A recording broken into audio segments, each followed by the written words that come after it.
joining us today as the National Board of Public Health Examiners presents the third in our series of 6 webinars geared to explaining the Certified in Public Health CPH credential and help you to prepare for the upcoming exam. You may register for the remaining 3 sessions on the MBPAG website. Today's session's feature is Health Policy and Management. The slides will be emailed to each participant after today's presentation, and we will also upload the presentation to the MBPAG website. We are pleased to have Joel Lee, Professor of Healthcare Administration and Director of the Doctor of Public Health degree program at the University of Georgia College of Public Health. Dr. Lee? Yes, good day. Hi, this is Joel Lee at the University of Georgia.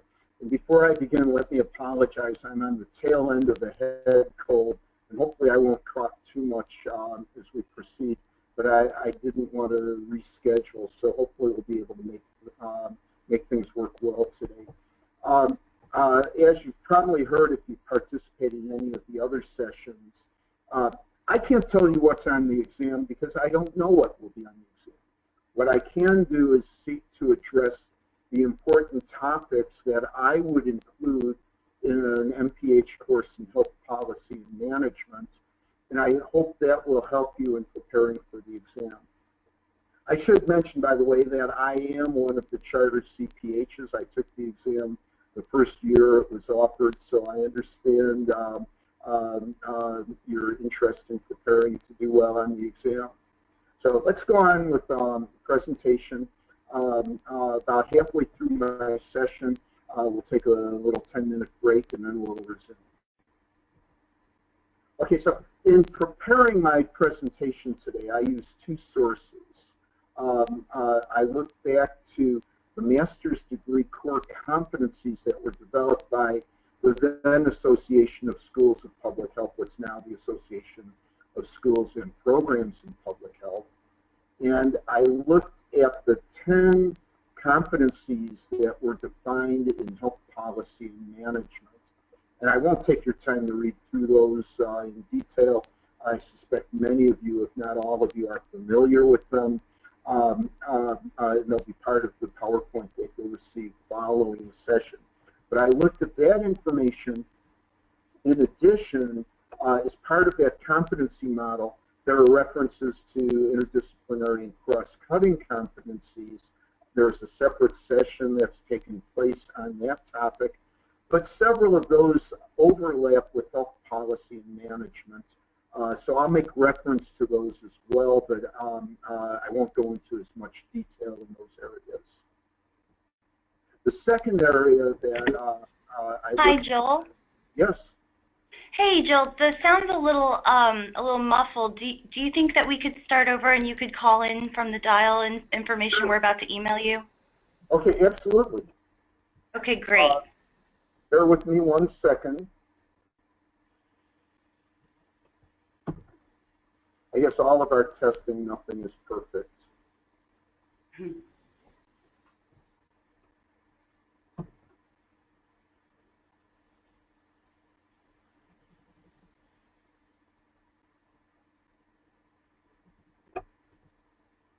Okay, I'm about to dial in now. Okay.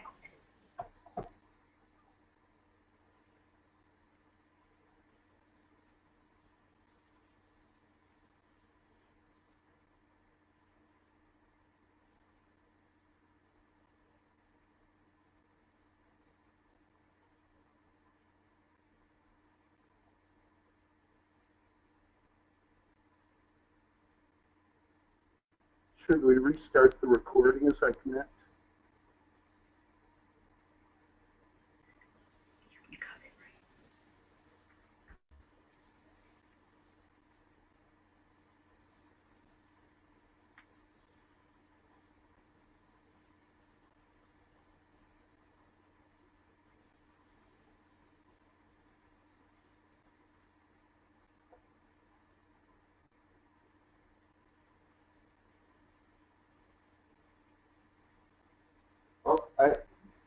I think I'm, can you hear me okay? I'm hearing an echo.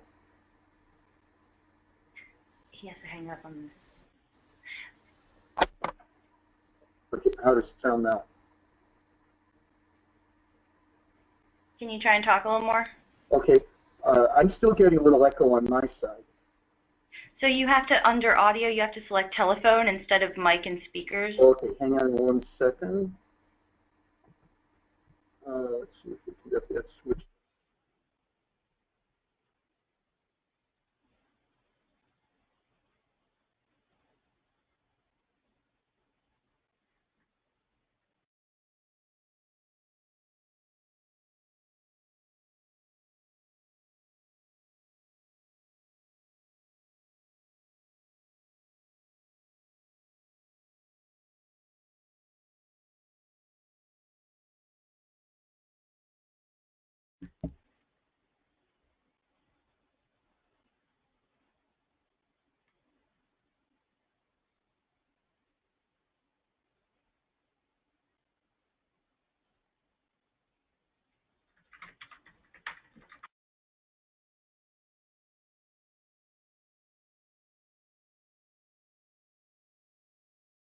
Hello? Hello? Hi, Can you hear this is me? Joel. Yes. Can you hear me okay now? Yes. Much better. Sorry. Sorry to all the participants. I apologize for the complications. Okay, should we just start up at the beginning again? Yeah, you can just go right into it. Okay, great. Well, again, my apologies for the technology complication. What I began by talking about was that I can't tell you what's on the exam because I don't know what will be on the exam. What I can tell you is what I think is important to prepare for the exam. And the way I'm doing that is looking at two resources. One is the Core Competency Development Project that was developed by the Association of Schools of Public Health, now the Association of Schools and Programs in Public Health. In that document, for each discipline, they developed a series of competencies. The slide I'm showing now displays the 10 competencies that were identified for a course in health policy and management. Expectations for an MPH student upon graduation from their program. I will not read through the list. You will have that available for you as part of the PowerPoint. The secondary piece of that document are the interdisciplinary and cross-cutting competencies. Some of you have already participated in that seminar. Many of those overlap with health policy and management. As you can see, I've marked 4 of them with red arrows. I will address those, but probably not in as much detail as some of the other areas we're going to discuss. The second resource that I used in preparing the outline for today's session is developed by the National Board of Public Health Examiners, a panel of faculty who teach MPH courses in health policy and management discussed both by phone and online what they thought was important as content in a core course in health policy and management. And there's an outline of those topics that is provided as part of that report. Again, that will be part of the PowerPoint. Using those 2 resources, I tried to organize material for our conversation today. Before I begin the material, just as a little exercise, I have a series of short multiple choice questions, and nobody will see your responses to these, but just on a notepad, I'll give you about 20 seconds for each one as we go through them. Just make a note of what you think the correct answer is, and then at the end of my session we'll go back and we'll answer those. Okay, so for the first one, being awarded certification in public health from the National Board of Public Health Examiners as a result of successfully passing its examination is an example of structure, environment, process, outcome. And if you just take a couple seconds and make note of what you think is the correct answer to number 1.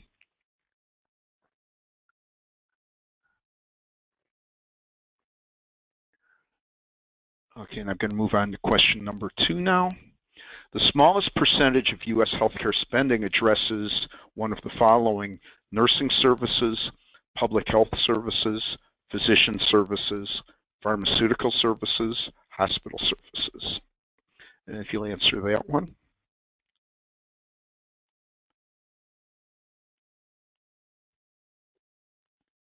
Okay, continuing on to the third. Potential injury to research participants is best addressed in the Belmont report by A, respect, B, justice, C, litigation, D, assessment of benefits, or E, beneficence.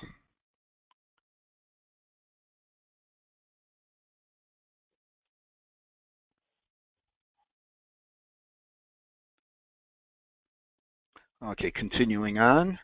The U.S. Constitution empowers the detention of contagious individuals entering the U.S., and that's a true or false question.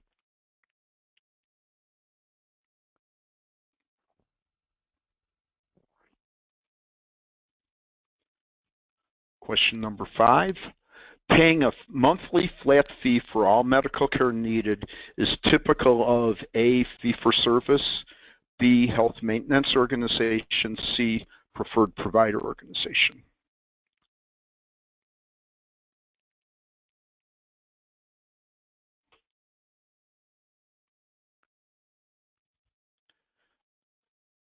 Sixth question. Shriners Hospital for Children would be classified as A, sectarian, B, investor-owned, C, state government, D, non-sectarian, and E, federal government.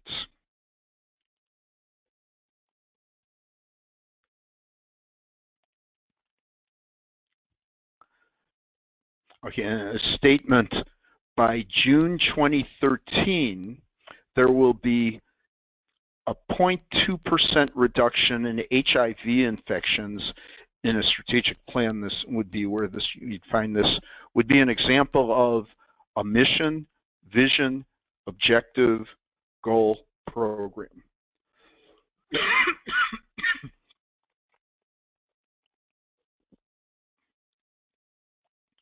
Okay, in regard to budgeting, for the recurring monthly restocking of flu vaccine addresses a variable cost, a charge, fixed cost, general cost.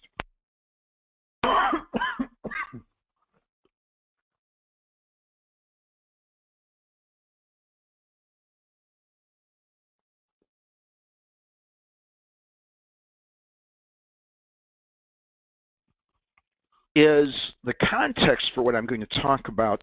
I looked to a report from the National Academy of Science Institute of Medicine that talked about the future of the public's health in the 21st century. And it made the following points: that we need a health policy that assures adequate and sustained investment in the important determinants of health, a strong government public health infrastructure, and a public health system that reflects public understanding that health is business. And I think that the discipline of health policy and management contributes to those needs.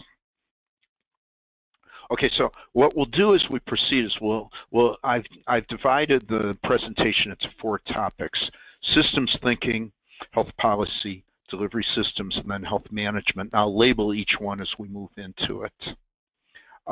In terms of system thinking, systems are complex, and some of you may know this game from when you were kids, the Mousetrap Game, which is like a bunch of plastic parts that you assemble, and basically things can go wrong. That the model starts out with that letter A, where you turn a crank, which moves a lever, which kicks a boot, which knocks a bucket over, and a marble rolls down the stairway.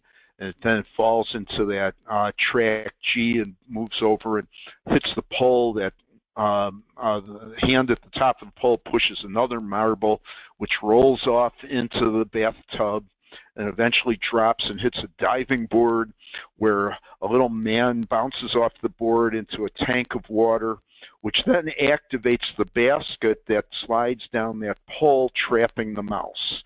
And anybody who played that game when they were a kid It never works quite right, that the marble gets stuck someplace or the basket doesn't fall on top of the mouse properly. And I think that's a great example of what can go wrong with a system. And if we think about healthcare in general or public health as a system, how do we integrate all of those pieces to work in an efficient manner? Okay, as I mentioned, I know you, if you were in the previous session, you talked a bit about systems. I always go back to the World Health Organization definition of health and the various components in, in this illustration, culture, community, lifestyle, self-care system, working environment, family, and how all of those things as a system contribute to health. So I think that it just represents an example. When about healthcare, I thought that this one was, this cartoon was particularly appropriate, in light of some of the discussion in the presidential campaign. Can we have a complex system or a simple system in the United States to deliver our healthcare needs? Some people would argue that we don't have a healthcare system, that it's simply so complex that it's not an organized system. I think that each of those components does demonstrate interrelationships with each of the other components that exist. So it's how do we define our healthcare system that becomes extremely important. I think if we're going to narrow it down from that complex model, what we can talk about are three components: access to care, quality of care, and cost of care. And that's what I'll refer to as we proceed through my session. People frequently make comparisons of healthcare in various nations, and I have some tables we'll look at later in the session. In the United States, is the quality of care a factor that outweighs the cost of care? In other nations, do we look at a different model? What are the importance of the various components? I think there are other ways we can differentiate care. Is care in rural areas of the United States different than urban areas? Is the access to care, the cost of care, the quality of care different in a rural area than it is in a large city? We can look at the inputs, the various components that contribute: the personnel, the facilities, the technology and supplies, and the financial resources to construct the delivery system. And here's one that's a little bit more complex, where you can look at the external environment at the top of the page. I'm going to share some books as resources at the end of the session. This is from Longest and Dar's textbook on management. There are a variety of things that are beyond the control of the people delivering services in terms of the general environment. In addition, we have an external healthcare environment. What we look at is the internal environment, and as you can see, we can talk about the inputs, the methods we use, the conversion, and the outputs. And then in all cases that I'll talk about in systems, we eventually have some feedback for refinement of the process. One of the models that I particularly like is the Dynavedian model that talks about quality, where we refer to structure for the delivery of services, a process for providing care, and then we measure outcomes, and ultimately we do feedback to fine-tune our activities. All of these things are being done in an environment of an external environment where we have less control. And in public health, here's one other example system where our goal is to assure the conditions of population health. What are the components equivalent to that mousetrap game that contribute to the system that we're concerned in delivering the best quality of services we might? Here's one final example. This is the Centers for Disease Control's example of a public health wheel. Three components: policy development, assurance, and assessment. And as you can see, under policy development, we have the essential components of informing, educating, and empowering, mobilizing community partnerships, and developing policies. Under insurance, enforcing laws, links to provide care, efforts to assure a competent workforce, and then finally evaluation. And then under assessment, we have monitoring of health and diagnosis and investigation. And you'll see that as an example in a variety of settings. Okay, so that's all I wanted to do is a quick overview of systems. You have an opportunity to type messages in the box on the right-hand side of the screen. If anybody has any questions as I proceed, I should have mentioned this earlier, feel free to type in a question and we can try to address it. Okay, I'm going to continue on and talk a little bit about health policy. I think that anybody who's watching the presidential debates, clearly we have one candidate, Senator Sanders, who's advocating for a single-payer system. Other people feel that would be less effective as an immediate implementation in the United States. Also this past week, I believe for the 60-something time, there was a vote in Congress to repeal the Affordable Care Act, frequently referred to as Obamacare. So when we're talking about the framework for policy, I think there are three components that are important. Policy formulation, followed by implementation, and again, as in all systems, some sort of fine-tuning through modification. We get feedback on what works and what does not work in our model and try to address the concerns that may exist. Again, I think this one is timely in regard to the presidential campaign. Do people understand the policy that we're talking about? This is a photograph that was taken at a demonstration, obviously. The central sign in the photograph, "Keep government out of my Medicare, you damn socialists." I think that anybody who understands Medicare does understand that it is a government program, and to try to refine the system without understanding that would certainly be a difficult task. Okay, so what's the legal basis for our policy? A lot of people, when I ask that question in class, will say the U.S. Constitution.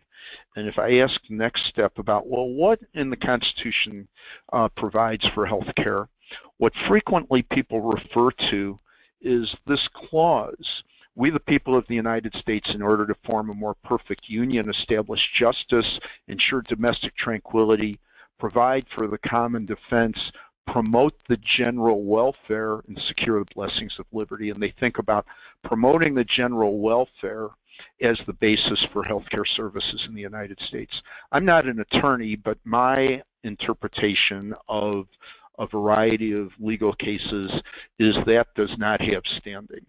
What people typically point to is statutory authority. Here's an example.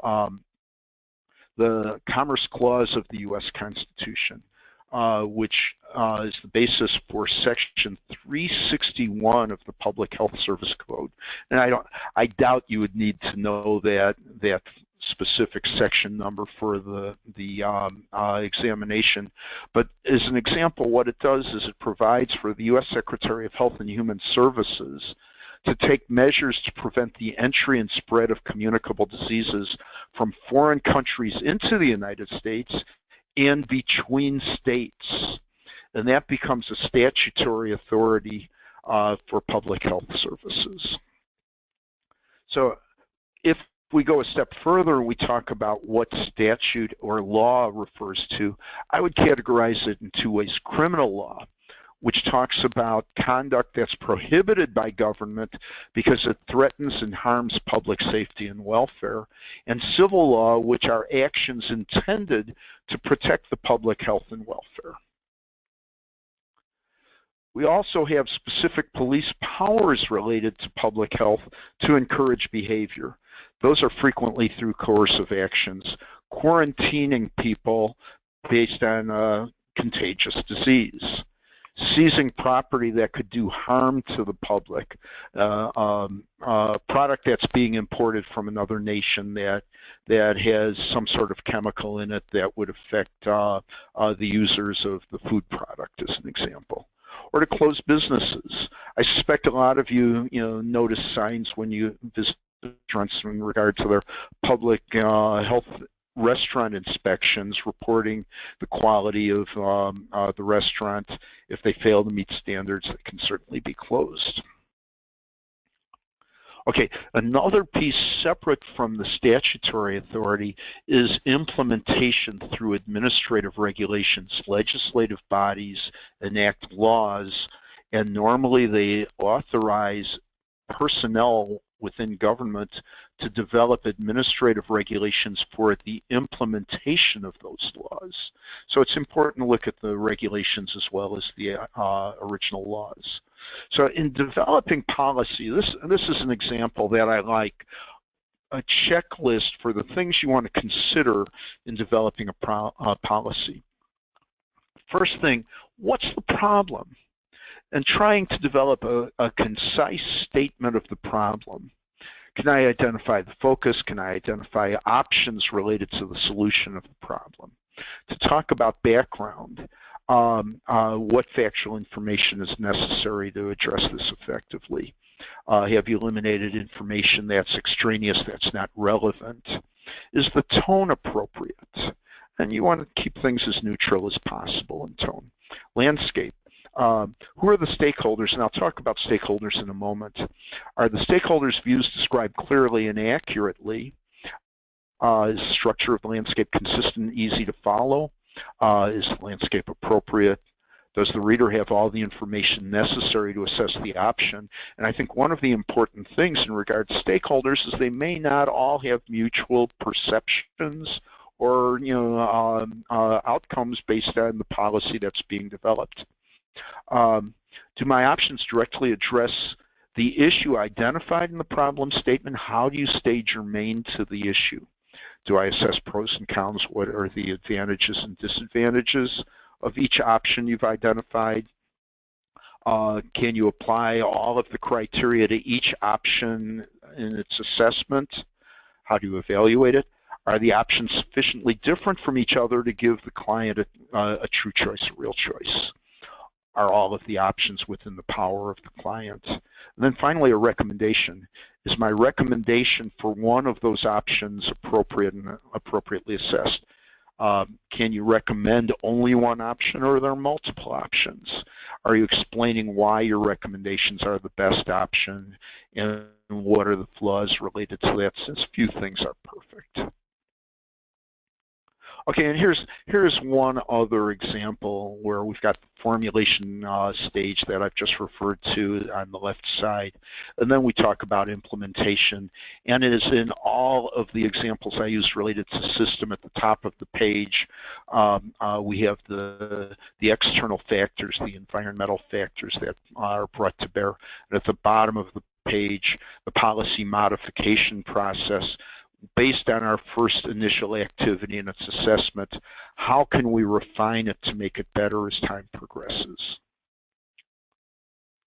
Okay, in terms of the stakeholders, I think these four examples of stakeholders probably share a variety of common interests, but they may be different.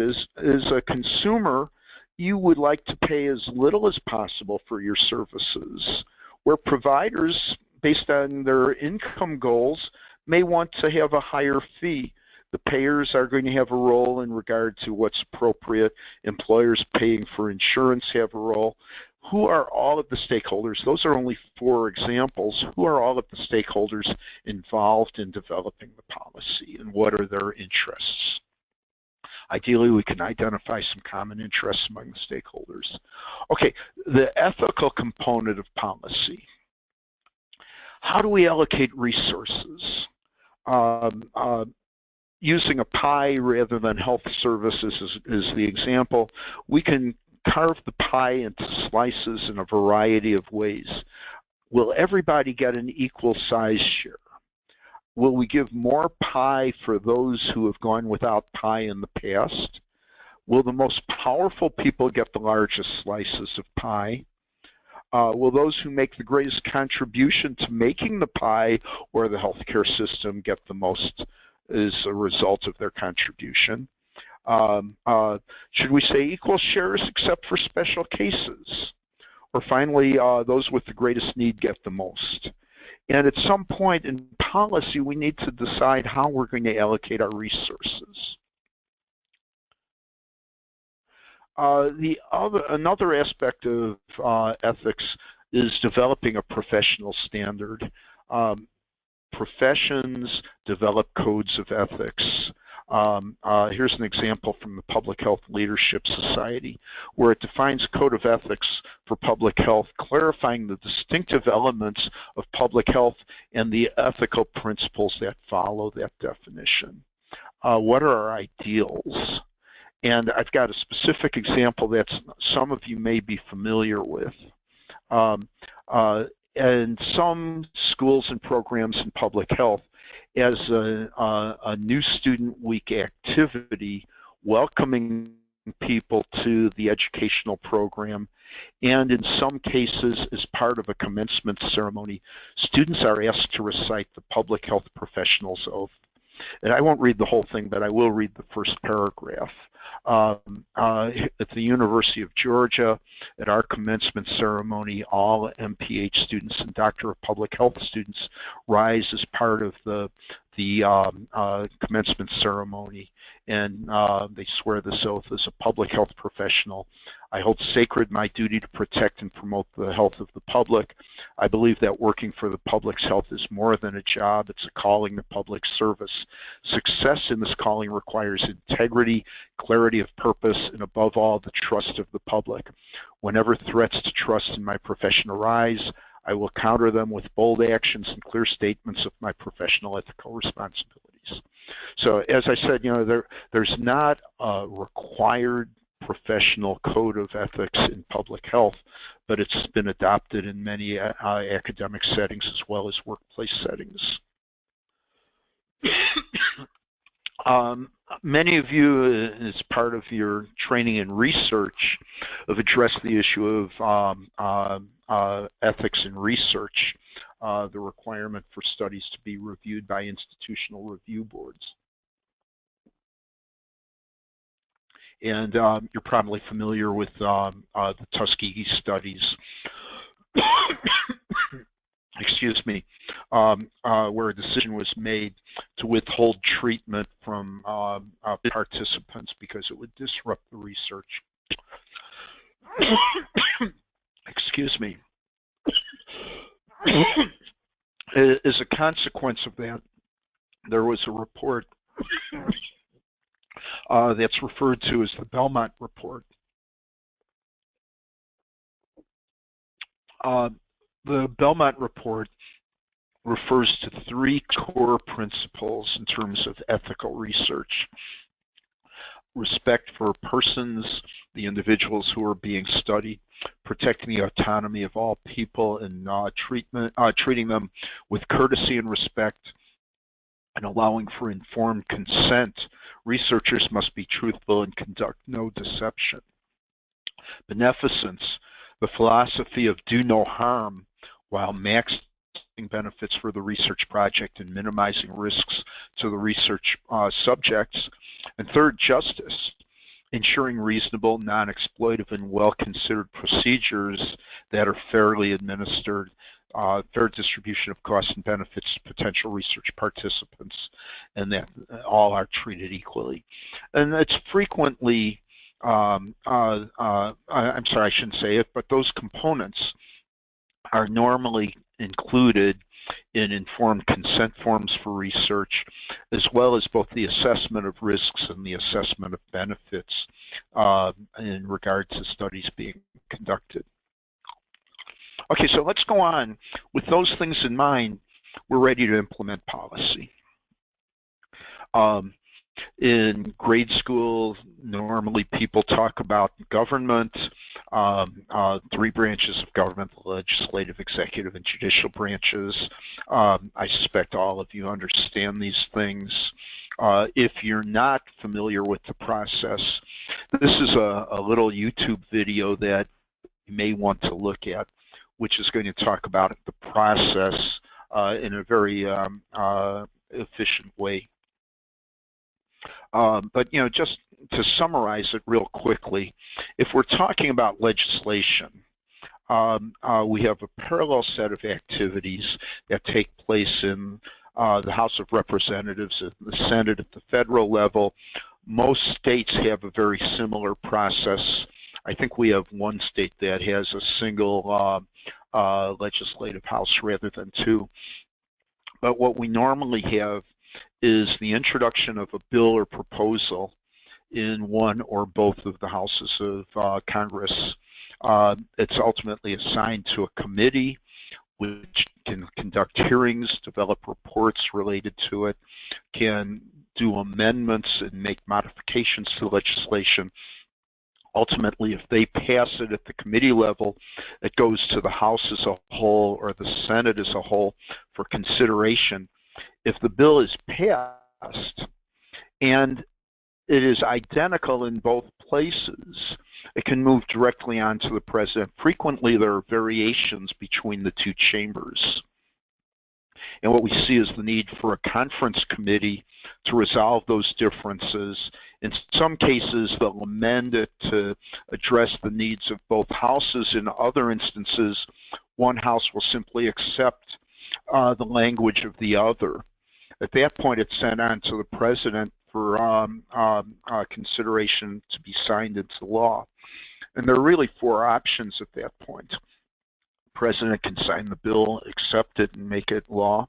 Option two, if there's not a congressional session in place, if there's a recess or vacation, the bill becomes law after 10 days without a presidential signature. I misspoke when I said that. I'm sorry. Please bear with me on this cold that I have. That's during a session. When not in session, a bill does not become law without a signature, so that 10-day law would not apply. And then the fourth one is the President has the option to veto the bill, and then it would be up to the legislative branches to override the veto. As I mentioned, I believe this past week, once again, the House Senate passed a bill seeking to repeal the Affordable Care Act, but once again, it's certainly not going to move forward. Okay, so who implements the policy at the federal level? And each state might have some variation of this. Here's an organizational chart which just tries to summarize the various units of the U.S. Department of Health and Human Services. And people frequently think about that department as the primary federal agency responsible for issues concerning health care of the citizens of the United States. In reality, while it has a very important central focus, as you can see in this next slide, there are a variety of additional agencies of the federal government that also have responsibility for healthcare related policy. And each of those, in turn, is authorized through statute and budget for the implementation of policy. There's a few examples of policy. Going back in history, one of the first things that I can identify is in 1798, the U.S. Marine Hospital Service was established to serve merchant marine from the United States who would travel around the world and treat them for medical conditions, and particularly infectious conditions, on their return to the United States to protect the population of the country. 1918 is another financing example. The first federal grants going to states to provide public health services. And then there are a variety of other things, but I'm going to skip past those. Four other examples of noteworthy policy implementation. 1935, Social Security Act was enacted. 1965, both Medicare and Medicaid were enacted. And I suspect everybody's familiar with the difference between those two programs, so I won't take any time on that. Uh, 1906, the Pure Food and Drug Act, addressing safety of foods and cosmetics, prescription drugs, medical devices. And in 1963, the Clean Air Act, establishing enforcement related to air quality. So those are just examples of some of the policies that have been implemented at the federal level. Here are 3 examples of presidents who had leadership roles in regard to major initiatives. I've left that 4th square blank to see what we might see in the future, but obviously we'll have continuing evolution related to healthcare services. The Patient Protection Affordable Care Act, what's frequently referred to as Obamacare, I can't tell you how much would be on the examination, but makes sense to be familiar. If you're not familiar with that legislation, once again, this is a link to a YouTube video that does a nice, simple explanation as an overview of the legislation. In terms of the providers of public health, we can talk about both the private sector and the public sector in the form of government. We can divide it in the lower left-hand corner of the federal agencies we've talked about, lower right-hand corner talking about state responsibilities, in the upper right-hand corner talking about local agencies that provide public health, either municipal city government or county government or health districts that may exist around the country. I had a different example of this based on what's happened recently. Who are the responsible parties in regard to addressing what's currently taking place in Michigan? It looks as though we're going to see a variety of parties at the various layers of government, but I would anticipate we'll also see private sector involvement in addressing these problems. How will those be managed as a system? Who takes responsibility? Who pays for the services that will be developed? So, I think that we frequently have these complex systems that need to be managed, and it'll certainly be interesting to watch what happens in Michigan. I think I've already spoken to the private sector, so we'll skip past that one. And if you have any policy questions, once again, feel free to type a note in the message box on the right side of the screen. I'm just looking, it's 1:50. I'm about halfway through the session. Kate, what do you think about taking a 10-minute break at this point? Yeah, that sounds great. Great. It's like my clock says 1:47, so why don't we plan on starting at 2 o'clock? Great. Perfect. Thank you.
Kate.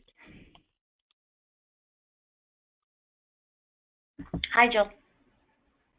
Okay, I guess we give it a couple more seconds, then start up. Yeah, sounds good. Is pace okay so far, by the way? Did you say space? Yeah, pace, the speed pace. I'm going. Yes. Okay, good. It's like I feel like I'm running a little bit different speed with my cold. Just wanted to make sure. You're fine.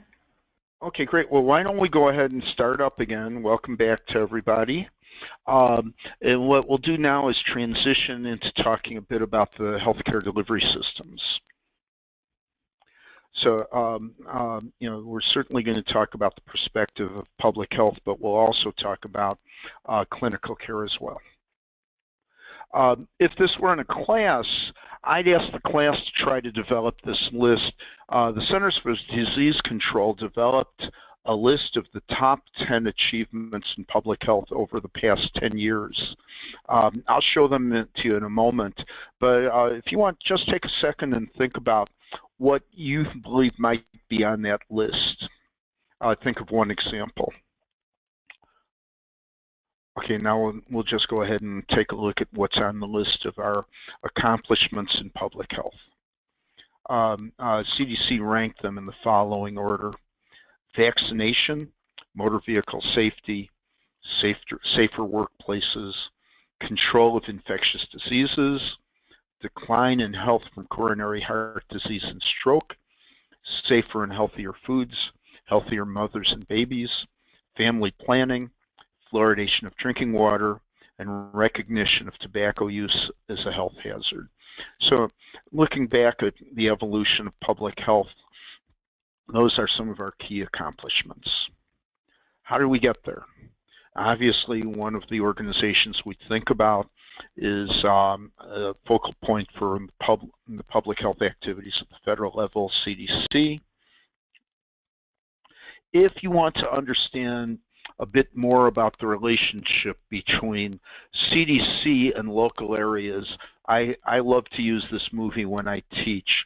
Panic in the Streets was a film in 1950 starring Richard Widmark as an epidemiology intelligence service officer. It's available for, I think, about $2.99 at Apple, Amazon, and Netflix.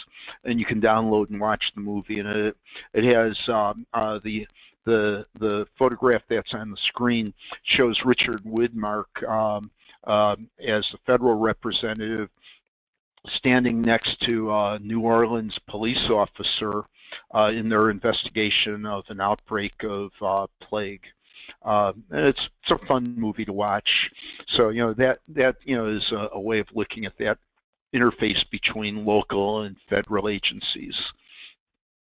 Obviously, we have the state health departments, and this is just an example of the website in Minnesota. And as you can see, topics indicate some of the activities that they define as their responsibilities at the State Department level in Minnesota.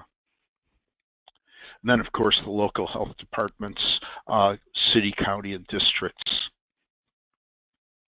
If we think about healthcare expenditures, we've had a slight decline in the rate of growth, but overall, as you can see, we've had ongoing increase in the total cost of healthcare expenditures within the United States. What do we use that money for? We'll look at that in a moment, but where does the money come from? I guess is the first thing we should start with.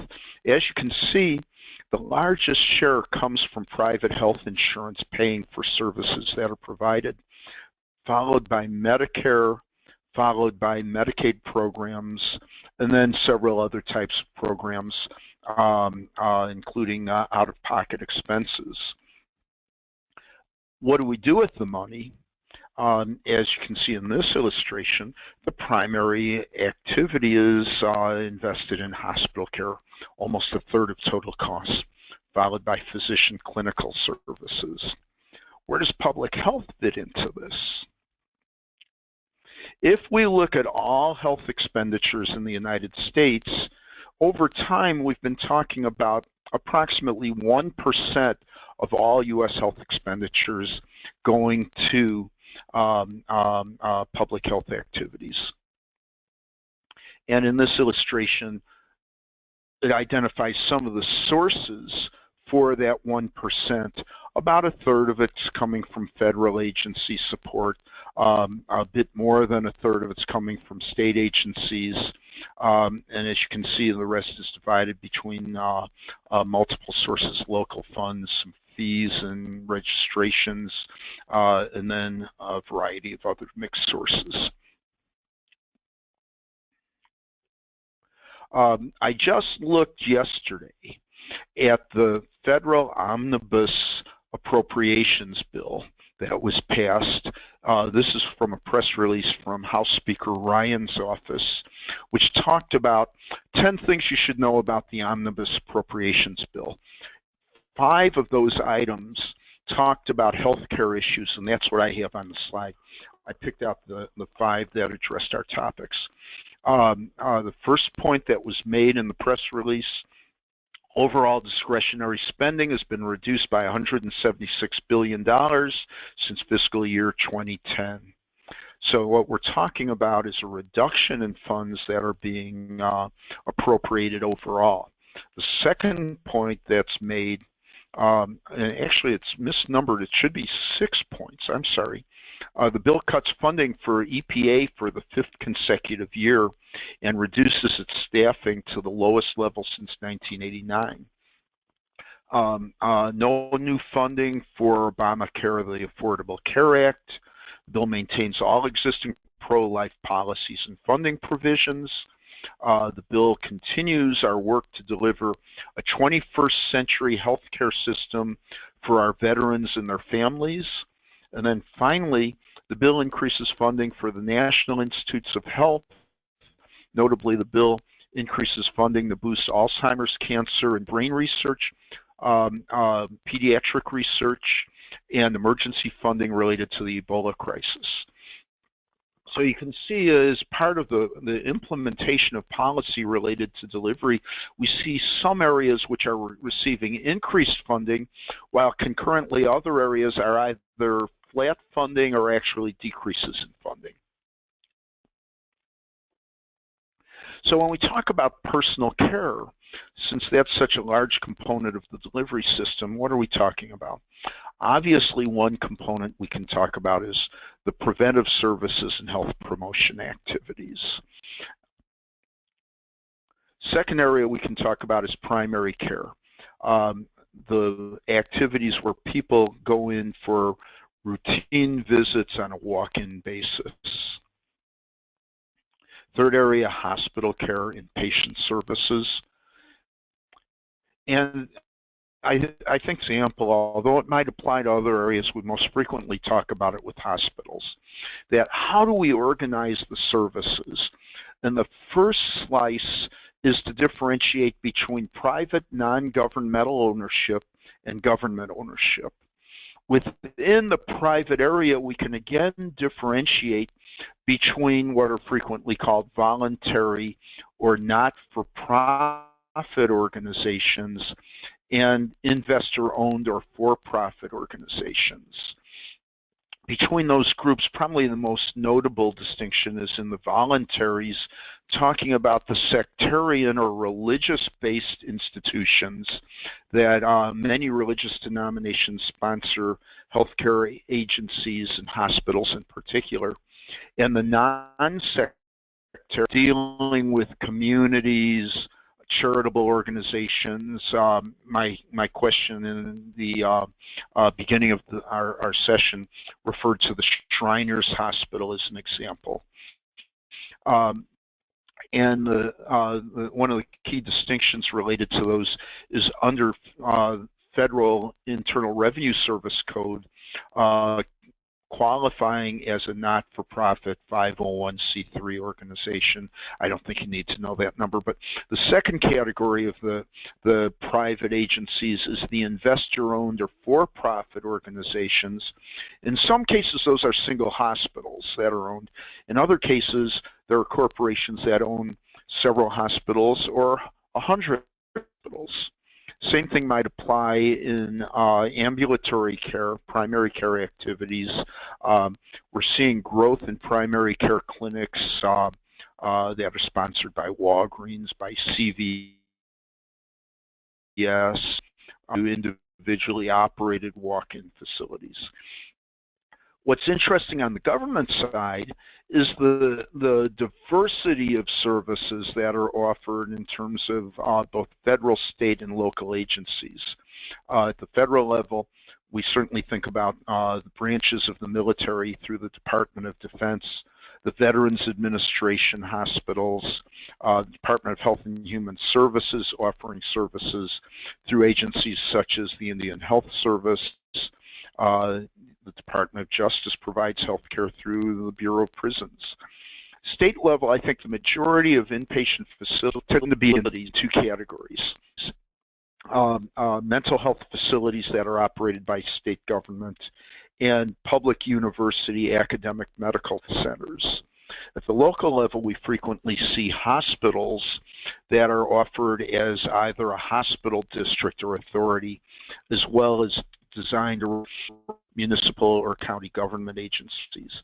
But we can organize the nature of the facilities, whether we're talking about hospitals or long-term or primary care settings, based on those categories. One other type, with an aging population, we're seeing more and more attention to elder care or long-term care. We have a variety of types of activities to serve the aging population. How do we pay for their care? Fee-for-service is probably the dominant model, where you define a service, you set a price for it, and people pay for that explicit service. In the same way as shopping for products at Target, or having work done on your car, you're told what it costs and you can decide whether you want it or not.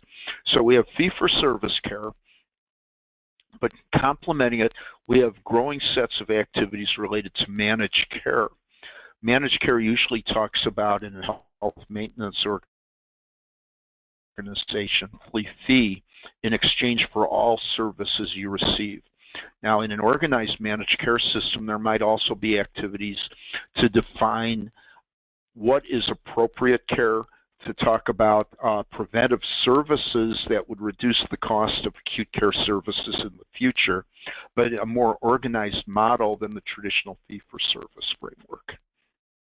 I mentioned earlier that we'd have a chance to look at some healthcare rankings. Here are two slides that came from the Commonwealth Fund, ranking industrialized nations based upon healthcare services. Regrettably, you can see at the bottom of the table, it lists the United States with a slightly lower score than Canada. Why do we rank lower than those other nations becomes the clear question. And this table has scores. As you can see, there's a column for each of the nations we were talking about. On the far left side, it's identifying the criteria that were used in establishing those rankings in terms of quality of care, access to care, efficiency of the system, equity, healthy lives, and finally the expenditures. So three of those categories refer to the things I mentioned earlier in systems: cost, quality, and access. I think one of the most notable things as you look at that is that the bottom row, when it talks about healthcare expenditures, the United States expenditure per capita is far more than any of the other nations that are listed. Okay, so that wraps up my framework for delivery systems. We're going to talk about one more area, health management. And what we frequently talk about in health management are those 5 pillars: service, quality, people, finance, and growth. I think one of the important things that we prepare people for in public health is to assume leadership roles, and I think that's a component, excuse me once again, an important component of education in public health as well as certification. I think the central focus in managing organizations is making effective decisions. And typically when we talk about management, we can talk about 5 areas that contribute to effective decision making. Excuse me. And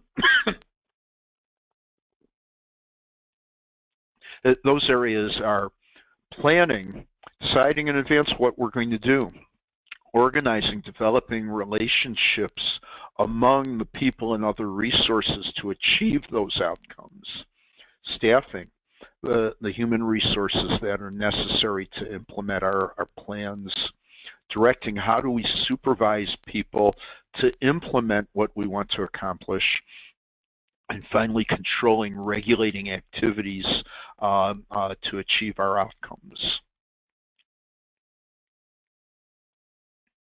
Okay, one of the important things that I think about in management that people frequently overlook, they think about the full-time staff of organizations. In most organizations, whether they're the government agencies or the private agencies we talked about, there's a governance structure, some sort of board of directors or board of trustees, board of regents, a variety of labels, but it's a governing body for the organization. Typically, those organizations that have a governing board, the board's responsibility is to set policy. They hire, and in some cases fire, the executive director or whatever the title of the senior level person is who's a full-time staff person, but they're not making decisions on the day-to-day operation of the organization. Their goal is to authorize a full-time person for implementation of the policy that they develop. Okay, so as we look at organization, we typically have that governing board, and then we have a number of staff that are full-time personnel within the organization with a responsibility to implement the vision and mission of the organization. There are some terms that I think are important to understand. Frequently when people draw organizational charts, they talk about line and staff.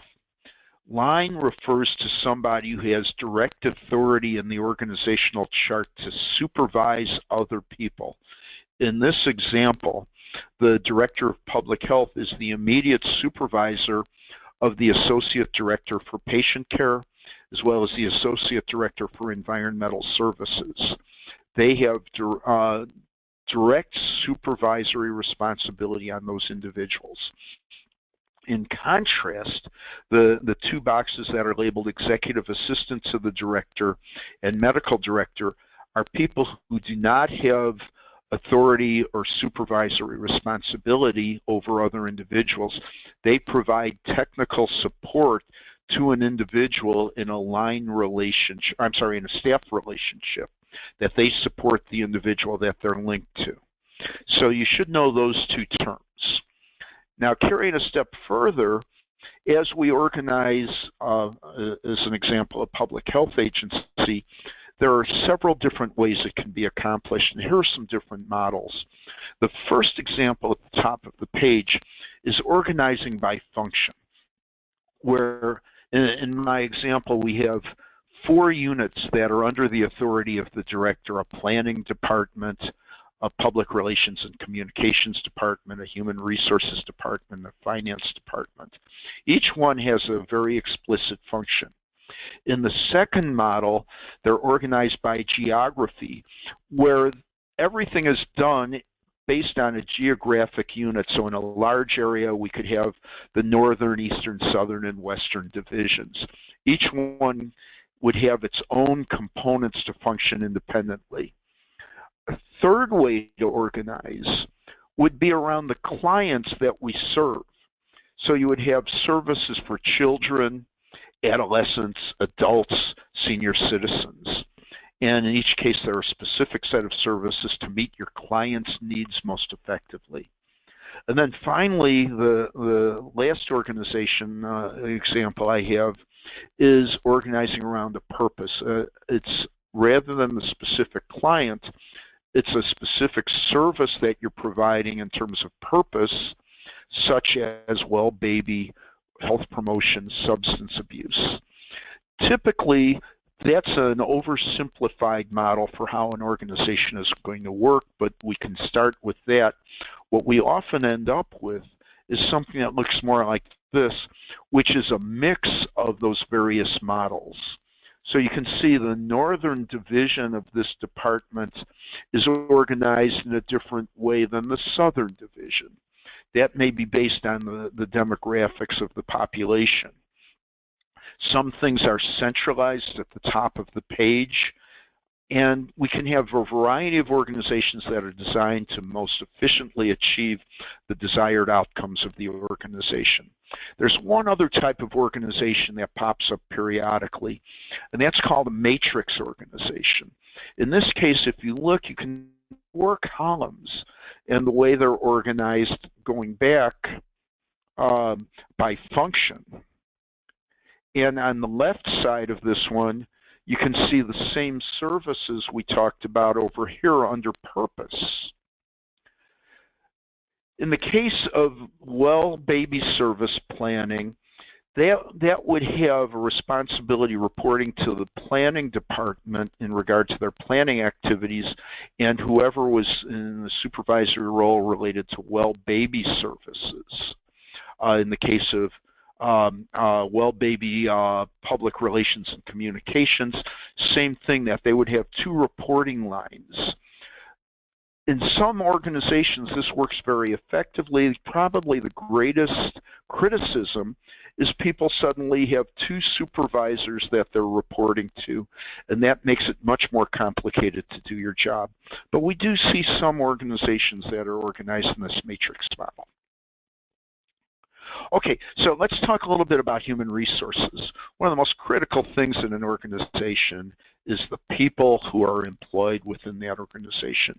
How do we recruit good people to apply for jobs? How do we evaluate them in terms of a screening process to make sure that they're well qualified for the jobs? And finally, how do we effectively hire them into positions that we have available? So what are the skills that are necessary to have a well-run organization in terms of the people who are involved? And we hear about a variety of different organizations and how they function. There are different types of interview processes that can be used to accomplish that. Here are some examples of some of the things we might look at in hiring in terms of individual characteristics, how they fit the specific job, and then how they fit the work environment that we're concerned with. One of the things that I frequently point to when I talk about it is one of the basic management theories, McGregor's theory of human motivation, which categorizes organizations in two different styles. One is referred to classical management, or theory X. The other is a behavioral approach in theory Y. Classical management tends to define its employees as being on the job for one reason, that they're there for a paycheck, that they're cogs in a process, they're easily replaced by other people, that there's no satisfaction in the job beyond their paycheck. And that if you turn your back on an employee, they're going to be goofing off, not doing their jobs well. In contrast, the behavioral approach says that employees are motivated by the nature of their work, that a happy employee is a good employee, that there are rewards to the accomplishment of doing your job well. Excuse me. And a supervisor approaching employees in one way or the other is going to have different outcomes depending on the employees. What's the appropriate approach? A more recent model talks about contingency theory, what's frequently called Theory Z, which is situational. And it says that there's not one best way to manage. In some instances, the job is routine and boring, and perhaps a more Theory X approach is appropriate. Where in other instances, based on the nature of the work, highly motivated people who feel a reward based on the accomplishments of their work, we should manage them in a very different way. So in a contingency theory model, we're going to make decisions based upon the nature of the work and the personnel we're supervising and decide on a best approach to meet their needs while achieving the outcomes that are the goals of the organization. Okay, so let's talk a little bit about strategic planning in that context. We frequently use these terms, and I think one of the ways to divide them up is in this illustration that we frequently talk about mission and vision. What I think we can do is say that the desired outcome in the future, mission is how we're going to accomplish it, vision is the desired optimal outcome. People frequently talk about strategies and tactics. I think that in most plans we talk about goals and objectives. I have occasionally run into a book or a reading that reverses that terminology, but most commonly goals are broad, general statements of outcome, where objectives are more specific outcomes, which are typically time-specific and measurable. And I think that's the norm, but it always makes sense to ask questions about that to make sure you're using the same terminology as the people you're working with. Here's an idealized model that I think is appropriate for strategic planning. It has 4 levels. Where are we now? And that's assessment of the current situation. We gather information just as we did with our policy discussion. You're probably familiar with SWOT analysis, also called Watts analysis in some case, which talks about looking at the strengths, weaknesses, opportunities, and threats for an organization, and then proceed on to identify the specific issues and challenges that are highest priority for that organization. Once that's done, we can go to the second step, talking about where we should be going in the future. What are the alternative ways of dealing with the issues? And then developing specific outcomes, a vision for the organization, a mission for the organization, those broad statements of goals, and then the much more specific objectives that we'd like to accomplish. We then take that to the question of how do we achieve those outcomes?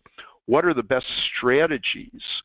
And in assessing strategies, we always need to think about resources, and typically we develop 2 types of budget. It's capital and operating budgets for that outcome. And I'll talk a bit about budgets in a moment. Then once we get through the formulation stage, we're ready to start talking implementation. Frequently, we have to have some sort of management information system that can gather and monitor data. We do ongoing performance evaluation, and then we do some adjustment. And once again, in all the systems, we talk about using the outcomes as feedback to go back and start over based on the successes as well as the failures of our initial implementation strategies. So that's just an example of one of many models that could be used for strategic planning. Just some examples, browsing the web, I looked at some of the examples of strategic plans that you can see on the web. If you're looking for an example, it's fairly easy to search and find a variety of examples. One that I did select to share with you is the Federal Initiative Healthy People, which develops a variety of specific objectives. And as you can see, These are very specific, as I mentioned a moment ago, in terms of trying to quantify them and making them very specific for measurement purposes. Once again, in their model for healthy people, there's an example that talks about the type of feedback we've been looking at in systems in general. Okay, just 3 economic terms that we use in management that I thought were worth mentioning. The difference between needs, wants, and demands. Needs, that's a perception by individuals. Their felt needs are what they're deprived of, whether it's physical, social, or individual needs. What do they need based on a perception? Wants take it a step further, and they talk about some sort of formal process to evaluate what is required. Demand takes it even a step further by talking about the financial aspect.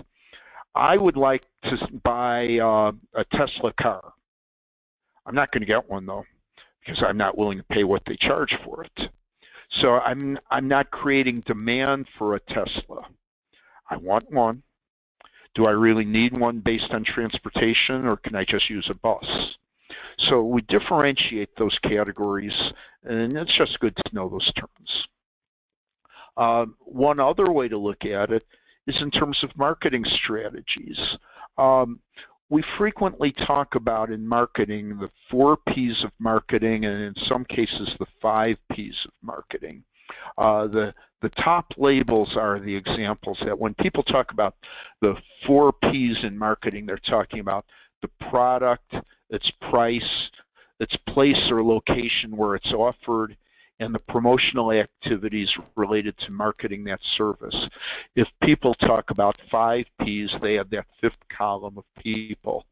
What I like to think about, and this is looking at the 10 essential health services that we talked about earlier, is to create this sort of matrix and think about what for each of those services would be the product, what would be the price to provide that product, where would we provide it, what's the location, how do we promote it, and then who are the people who would be involved related to that service.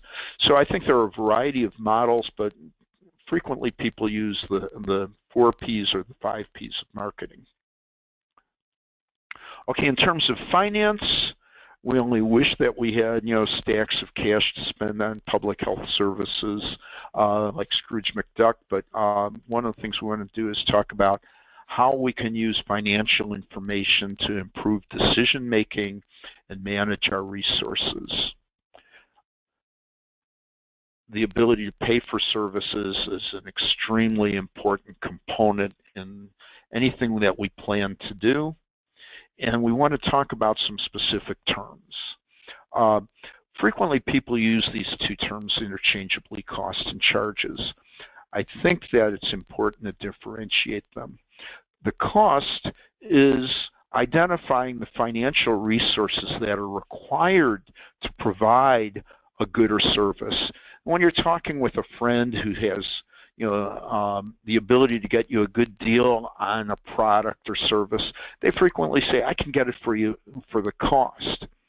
What charges are an add-on on cost. It's what you're asked to pay, that if somebody can buy that Tesla for a certain amount of money, that the person reselling it wants to have some additional money to pay for the personnel that are involved in an auto dealership perhaps, the profit margin and so on. So it's going to be more than the cost of the car. So it's important to know those 2 terms.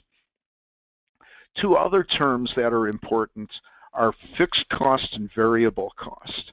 A fixed cost is something that's constant and reliable, where if you rent an apartment, you know it's going to cost the same thing every month during the lease period, that it's going to be the same amount of money on a recurring basis.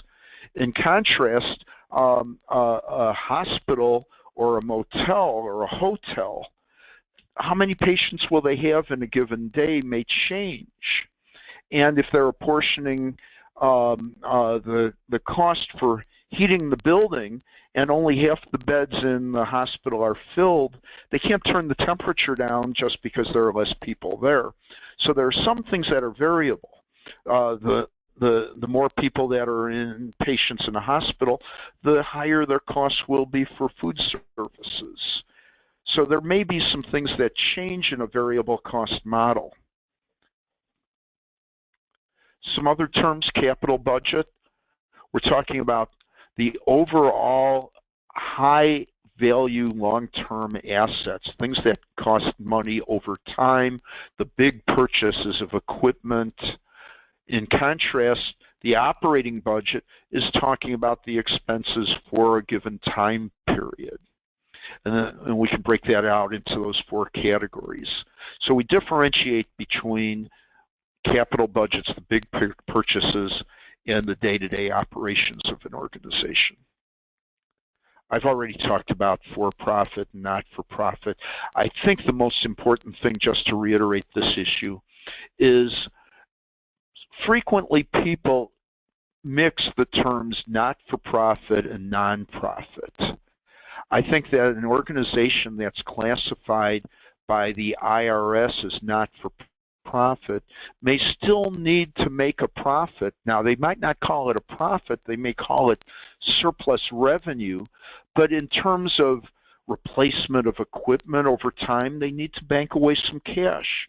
If you charge exactly what it costs for a service, you're not going to have that surplus revenue. Health informatics is becoming increasingly important. We're seeing growing emphasis on health information systems and electronic medical records. I don't think you need to go into great detail about that, but I do think it's important to be aware of those issues. I'm just trying to think other issues related to the workforce. We talked a little bit about human resources. Here are some of the other things that I can think of.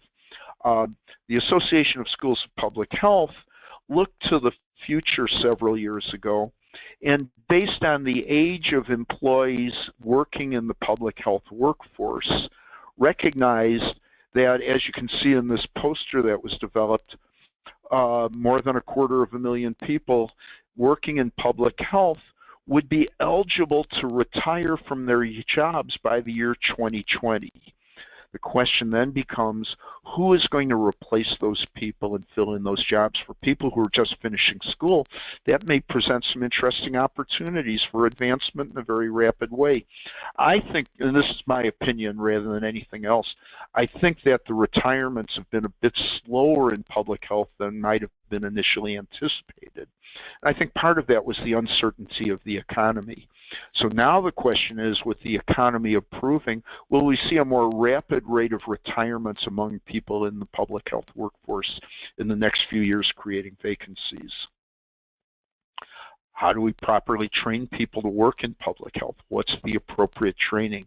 Is it an MPH degree? Is it a degree in nursing? Is it a degree in business? Is it a degree in social work? Obviously, I think it's public health, and I suspect, since you're participating in this call, that you share that value that people trained in public health should be assuming these jobs. How do we evaluate the quality of those individuals that we may be hiring to fill those vacancies? One of the things that I'm always fascinated by is, what's the minimum standard? And when I put this slide together in regard to driver's licenses, does having a driver's license mean you're a good driver? I think in reality what it says is anybody who has a driver's license met the bare minimum standard to qualify for a driver's license.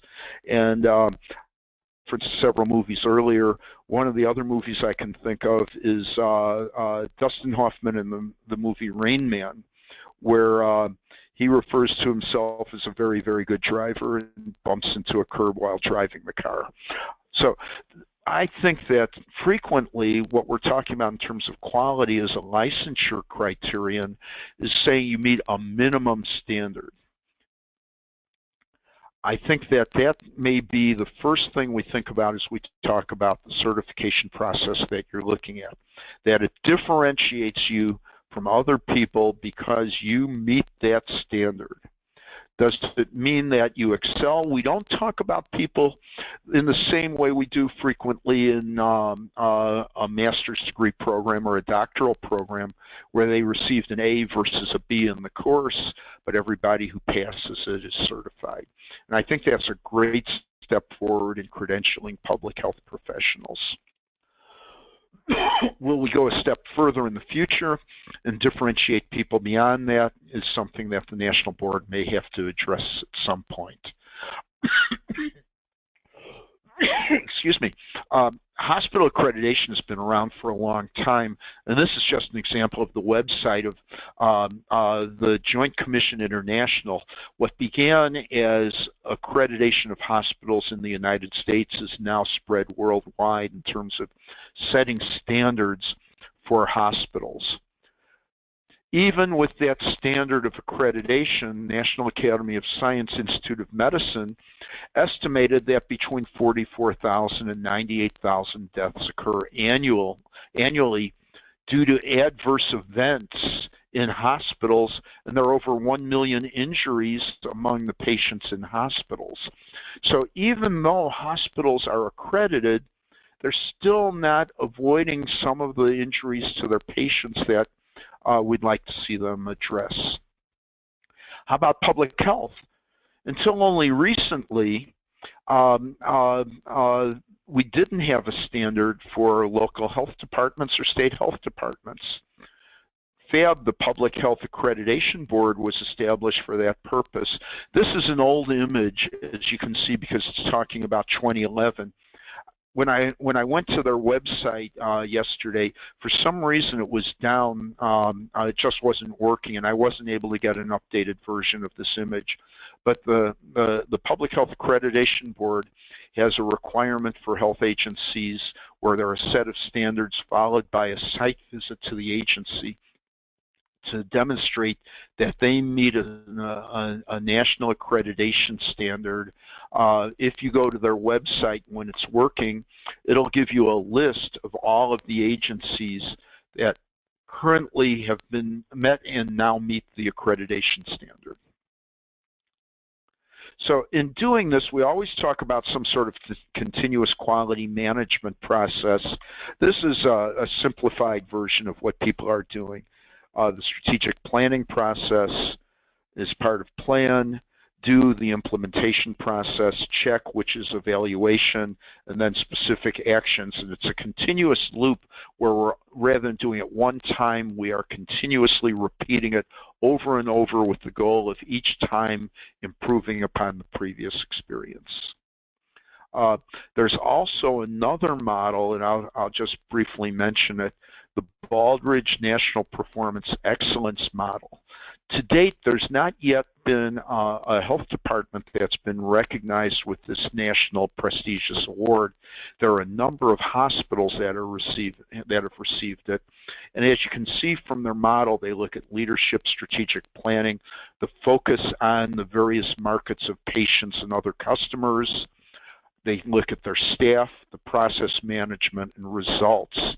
And as in all of the systems we've talked about, they're looking at the external environment and how they measure information. I look forward to seeing the first health department that, rather than simply meeting a standard for accreditation, exceeds that standard through a framework such as Baldrige. Some people, and I'll just spend a moment on this, some people talk about an industrial standard, which is called Six Sigma. Basically what that says is that whatever processes you're involved in, there be no more than 3.4 defects or errors per million opportunities. So if we were talking about delivering babies, we would have no more than 3.4 mistakes in the million births of babies. Some people would say that's fine if you're manufacturing cars, but there shouldn't even be 3.4 errors in the birth of babies. It's an ongoing process, and as you can see from these examples of Arnold Schwarzenegger, if you don't maintain the process, you lose ground in it. Okay, so that wraps up what I wanted to talk about with management. So to summarize some things, I don't know what's on the examination. What I can tell you is there's a framework to help you study and prepare for the examination, both in terms of the ASPH competencies and the National Board of Public Health Examiners curriculum model. Those are good guidance. Let's go back to the questions. First question, we talked about being awarded certification in public health as a result of successfully passing the examination is an example of an outcome. And I really had trouble phrasing that terminology, because if you said being awarded the examination, being awarded the certification, that could also talk about studying for it, which would be a process. So, it's like, I think you have to be very precise in the terminology. And, I suspect that Dr. Peterson, when she talked about, the cross-cutting competencies, probably talked a little bit about, the nature of the exam. Read the questions carefully. Oops. Okay, here we go. The smallest percentage of U.S. healthcare spending addresses, and as I pointed out, we're talking about something in the range of 1% of all healthcare expenditures going to public health. So it's obviously answer B. Potential injury to research participants is addressed in the Belmont report by beneficence. U.S. Constitution empowers detention of contagious individuals entering the U.S. It's not that specific. It's statutory authority that addresses that. Paying a monthly fee for all medical care needed is typical of a health maintenance organization. Fee for service is based on the specific fees you're providing. Preferred provider organizations, I actually took that out of my presentation today, but that tends to be a mix where it can be a combination of both prepayment and fee for service. Excuse me. Shriners Hospital for Children. First off, we know it's a not-for-profit. Second thing, we know it's not affiliated with a religious organization, so it would be a non-sectarian organization. By June 2016, I think I might have had a different number, different year, and not updated it at the top of the presentation. By a specific date, there will be a specific reduction in HIV infections. That's very precise, so it's a goal. If it's said, in the future there will be a reduction in HIV infections, or even within 5 years there will be a reduction, that would more likely be a goal. And then we could have a mission related to reducing HIV in the United States or another nation as a mission. Budgeting. Budget for a recurring monthly expense is going to be a fixed cost. If we knew that flu vaccine was going to be administered only during 4 months of the winter rather than every month of the year, it wouldn't be a recurring monthly investment or expenditure, and then it would become a variable cost. If we said at our clinic the vaccine costs us X dollars, let's say it's $3 per vaccination, and we charge people $15, that would be the difference between a cost and a charge. Okay, a couple examples of books, and I've taken several of my illustrations out of these books. As I mentioned, I can't teach a course in a few hours. I can talk about important topics. Some of the books that I think would be useful is Review, Williams and Torrens, longest book on policy. There's another longest book coming up as well. Scutchfield and Keck, which has a much more general public health orientation and chapters on each of the topics we've discussed. The fundamentals of the U.S. healthcare system looks at some of the more broad issues in public health. This is longest in DAR addressing managing health services, organizations, and services. Essentials of Public Health. This one is, this book and the next one are paperbacks which are much more concise. They're probably not as detailed, but in review they may be appropriate. This one looks at the broad issue of public health. This one looks very specifically at management and leadership in public health. So I think those are examples of study materials that you might want to look at. I wish all of you great success in the examination. I'd like to see you all do well on it. And that wraps up everything I wanted to share. Are there any questions that I can answer before we tie things together?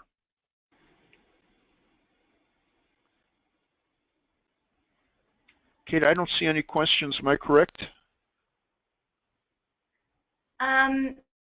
There are a couple. Let me see.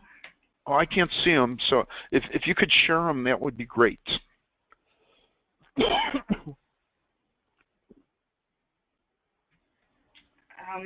I have one from Beatrice saying it can be argued that appropriations government funding is the most important aspect of policy, particularly when it comes to public health. Can you please speak to this? Sure. It's like well, it sounds like Beatrice believes that, and I agree that one of the things I'm doing in one of the courses I'm teaching right now is looking at some things I found just by searching the web about local health departments that are currently experiencing a budget cut. And as a result of that budget cut, how are they going to change the services that they are providing?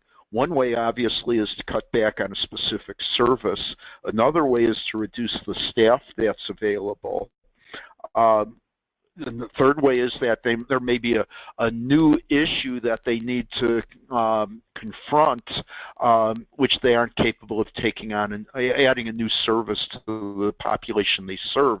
So I absolutely agree that we're struggling with this issue of appropriations. Speaker Ryan's press release points out budget cuts related to the Environmental Protection Agency.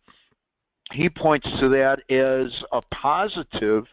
I suspect there are an equal number of people who would point to that as a negative, reducing the ability of that agency to achieve its specific mission.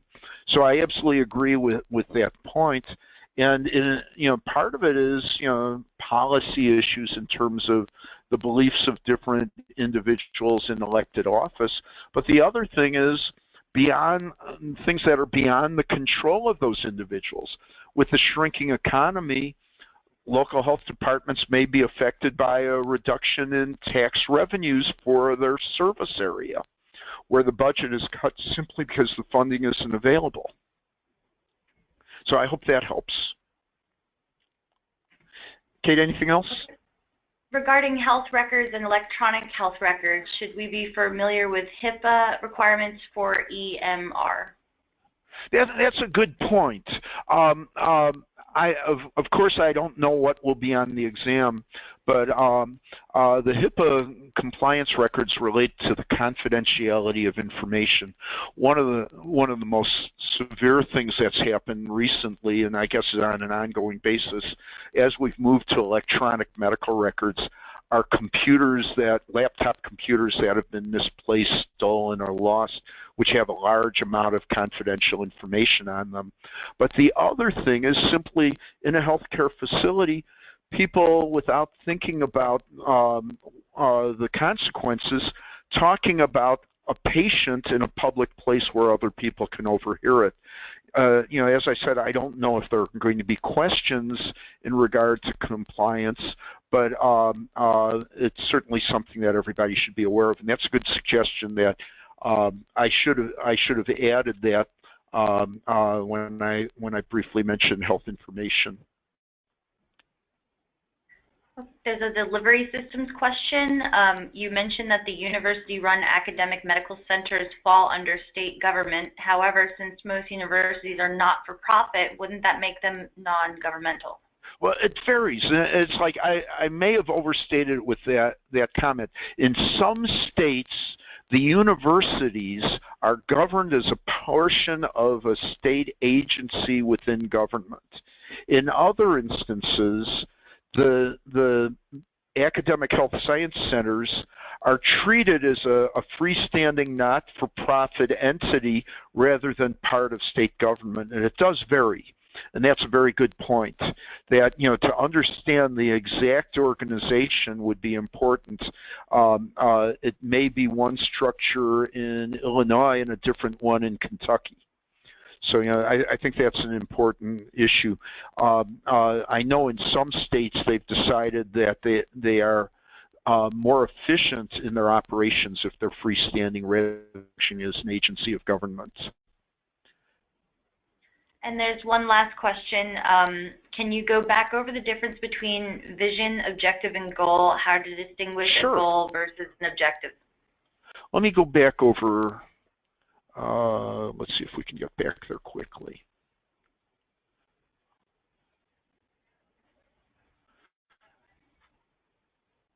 Bear with me 1 second. We're almost there.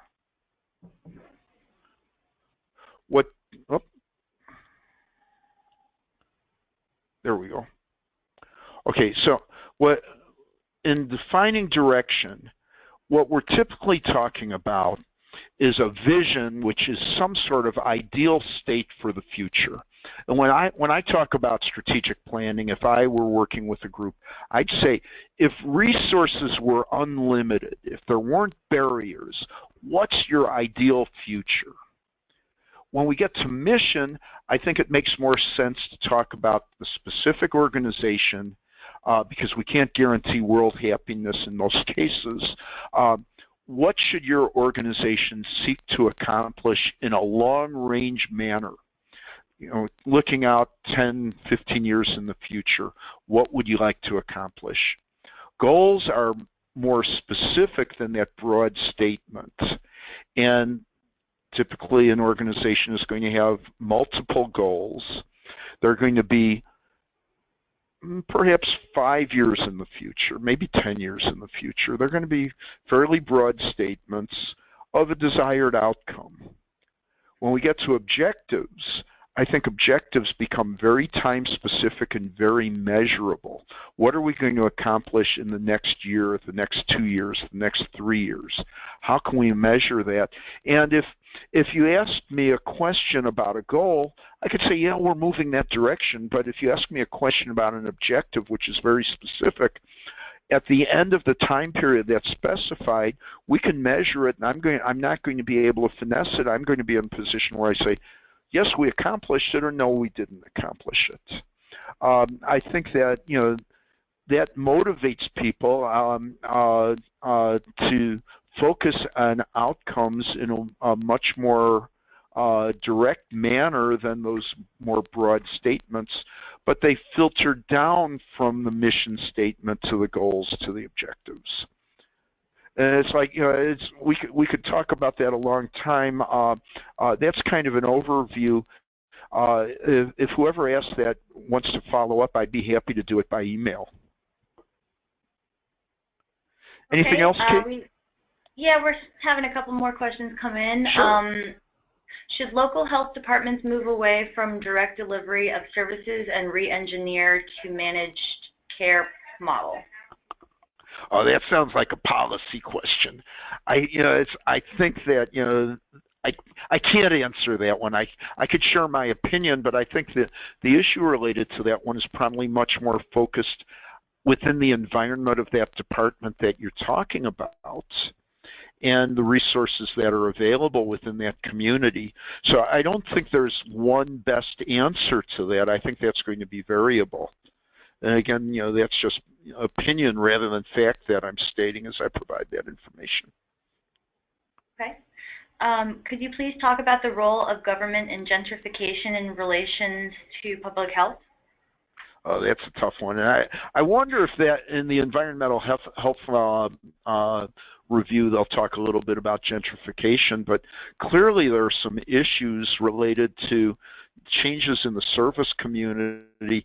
I used an example in a comprehensive examination last year where we talked about gentrification in an urban area and displacement of the former community. I think once again, there's a policy issue tied to that. I think that it's going to vary with the community as well. You guys are asking tough questions. I think that's Anything it, else? Joel. Great. Well, it's like, you know, I hope this was useful. As I said, you know, I think that it's hard to cover all of the material. Certainly you can't teach a course in a few hours, but you know, the goal is to at least help you become sensitive to some of the issues that you're well prepared for, and perhaps identify some that you might be have need to go back and review other resources for. I wish everyone success in the examination, and I look forward to you wearing a little badge at meetings that says you're a CPH.